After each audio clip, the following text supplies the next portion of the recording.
original co-sponsor, original author of this legislation, has been pushing school construction legislation for a number of years.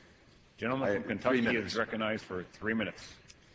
Thank you, Mr. Speaker. Thank you, Mr. Chairman. I'm very proud to be here today to urge passage of the 21st Century Green High-Performing Public School Facilities Act, which authorizes $6.4 billion to help renovate and modernize our schools. This bill, in my view, is a home run.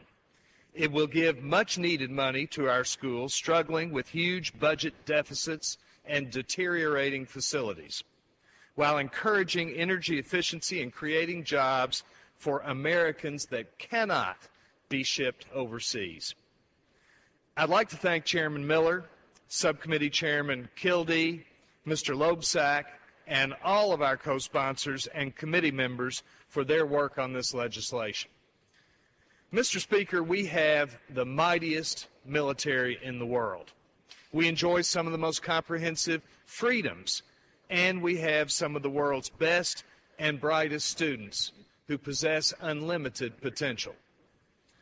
But today, many of our children are learning in crowded classrooms with lead and asbestos, falling plaster, broken windows, outdated technology, and crumbling infrastructure.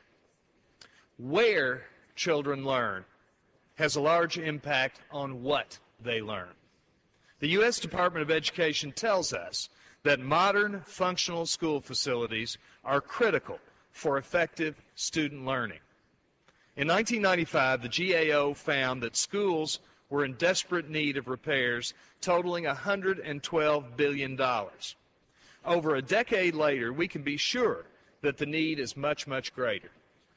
Each day, we're competing on a global stage with countries like India and China that are pouring billions of dollars into educating their children. Investing in the education of our children at home is the key to staying in the game. If we want to brighten the future of the next generation, we have to invest in our children. If we want to ensure America's competitiveness on the world stage, we have to invest in our children. If we want to create jobs, if we want to save energy, and if we want to support our most crucial economic resource, we have to invest in our children. Today, I urge all of my colleagues to vote yes on this legislation. Our children cannot wait any longer. Thank you, Mr. Speaker, and I yield back the balance of my time. Gentleman yields back the balance of his time.